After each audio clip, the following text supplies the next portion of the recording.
Then Hester Wheeler, and then I'll call you. Have to go now. Okay, come. Will you come now? You come now. Sorry about that.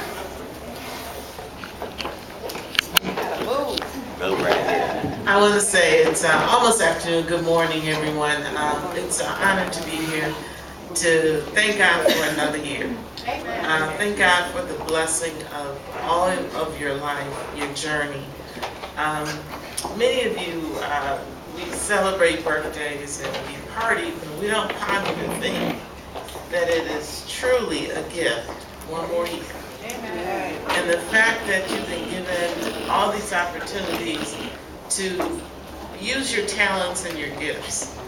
I am I always like the opportunity when I'm among believers to really emphasize how amazing God is. Yes. So, little black girl, we grew up in the same neighborhood, our families. I grew up on Lumpkin Street in the northeast side of Detroit. Mother died when I was 3, so I can relate to that. But God gave me a grandmother and a grandfather. And it had my father who stayed in my life. And my grandmother who was raised Church of God in Christ, for those who know. So my house was very spiritual, very disciplined. I was sharing with someone the other day that growing up, my grandmother, after a certain age, told me I can't help you anymore. She didn't finish high school. But she would take the textbooks, lay one hand on textbook, one on my head, and say, God, teach her. Wow. Nice. Wow. Wow. Go right ahead. Go right ahead. Yeah. So, I grew up knowing that God could do anything. Yes. And you're never alone. Go right ahead. So, in looking at this woman's life and celebrating birthdays, I come here today from Washington, D.C., and I'm here to tell everybody that there's still a God. That's Yes. Hallelujah. The White House changed, but God is still Yes. And if you read the Bible and you know the Word, remember the chosen people didn't really appreciate the gifts that God had given them. That's right. And for 40 years, He allowed them to wander in the wilderness. Yeah. He had to awaken them Yes. and make them understand that, these freedoms and these gifts is constant prayer and praise and being thankful for the things that you have received. I think we went to sleep. That's right. That's okay. Come on. Come on. For us being African Americans and knowing our history and what we went through, how people died for us to have the right to vote. That's right. How women protest and lock themselves to fences to be treated as equal. Yeah. For us in this country to know that there have been times where your religion made you the point of persecution, even incarceration. And we went through all of that. And today our children, they wake up and they just think the fact that I can go to school is my entitlement. It's not on the backs of my forefathers who fought. And like my grandmother, who could not finish school, but she knew of God. And she said, for this next generation, me, I will have everything. Because she was willing to put her life down. All right. So, ladies and gentlemen, I'm in Congress. Yes, I'm a politician, and you'll see me giving speeches and doing all that I do. But I do know that in everything, I want to be in God's will. Yes. I want to do His will. Go right ahead. And so there's many of you sitting through this, and some of you say, oh, I'm sick of it, I'm giving up, it's too much. But I will tell you, nothing in life that's worth having has been easy. All right.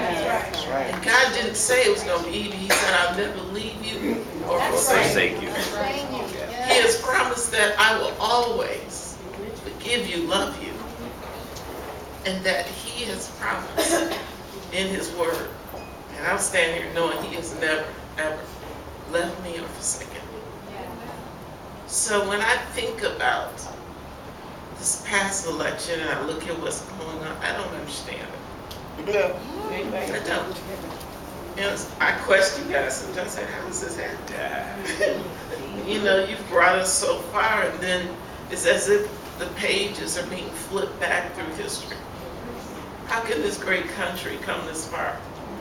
Have the wars and the civil rights movements and all that we've gone through, women's rights movement. How can we go back to this point?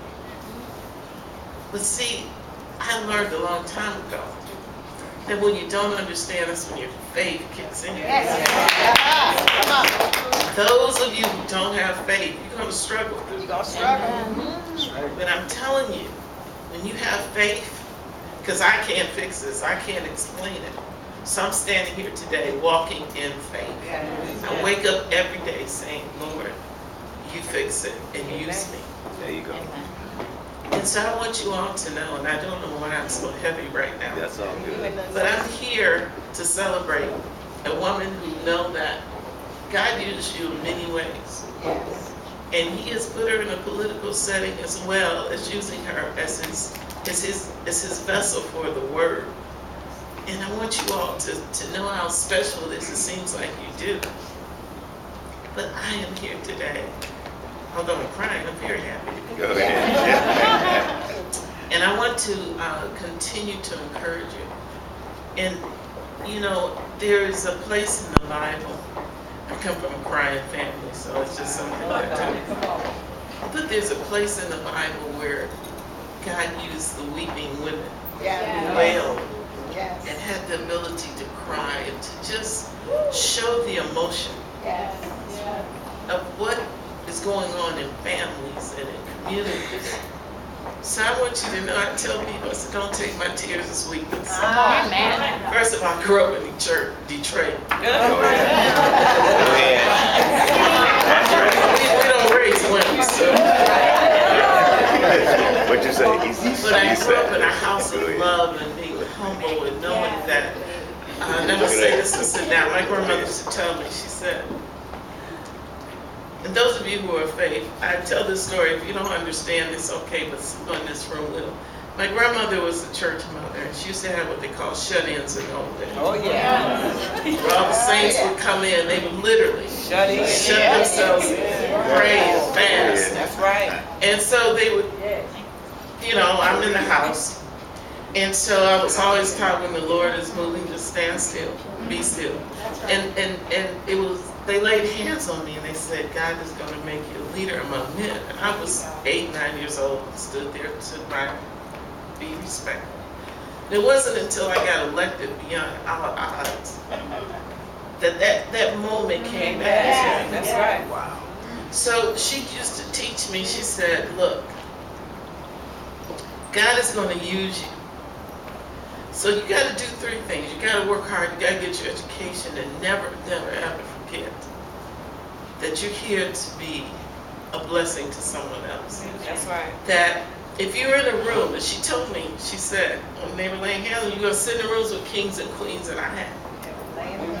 I've walked the halls of Congress and been in the White House. I've been on Air Force One. I've been in the Princess Palace in Saudi Arabia, this little black girl on the northeast side. All right now. All right. So when I tell you there is a God, there is no mistaking Hallelujah. about what God can do for you. Yes. Amen. So she told me, she said, you know, there's going to be a time where your blessings are going to be so visible. Don't you ever look down at anyone. She said, because if you're in a room and there's someone in need, God put you there to help them. So don't ever look down at them. And she said, and I say this is start crying and sit down. She said, there's going to be times when there's people in the rooms, when she was talking about me sitting at the table with kings and queens, she said, don't you ever let anybody let you put your head down.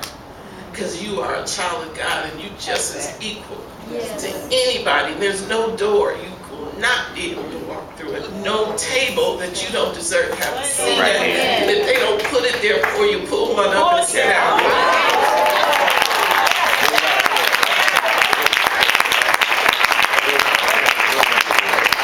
She told me, she said, God put you in a situation, you see someone down, you better lift them up. And she said, I don't ever want you to stop remembering that whatever you are, God put you there to do something. She said, if you're walking down the street, and I had this, it was a homeless man. I worked in downtown Detroit. And he looked at me, and I actually sat on a bench and had a conversation. Because the God in me and that grandmother, I had to sit down.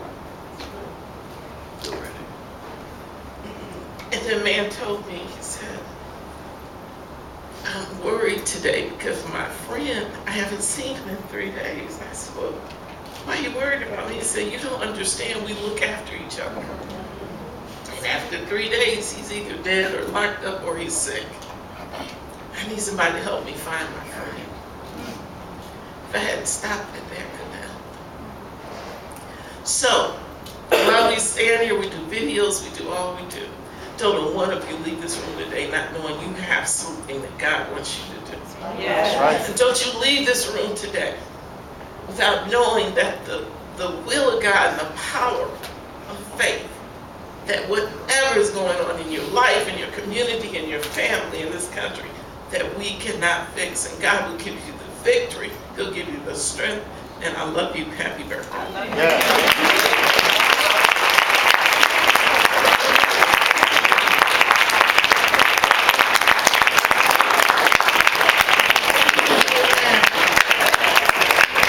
I want to just say that now I understand. You know, when I first became a councilwoman, you know, I said, she just comes every time I call. You know, why does she come every time I call? I mean, I'm new, it's nothing, you know, and so I want to thank your grandmother. Go right ahead. I want to thank, see, y'all think when Pastor was talking about the laying on of hands, a lot of people run from the laying on of hands.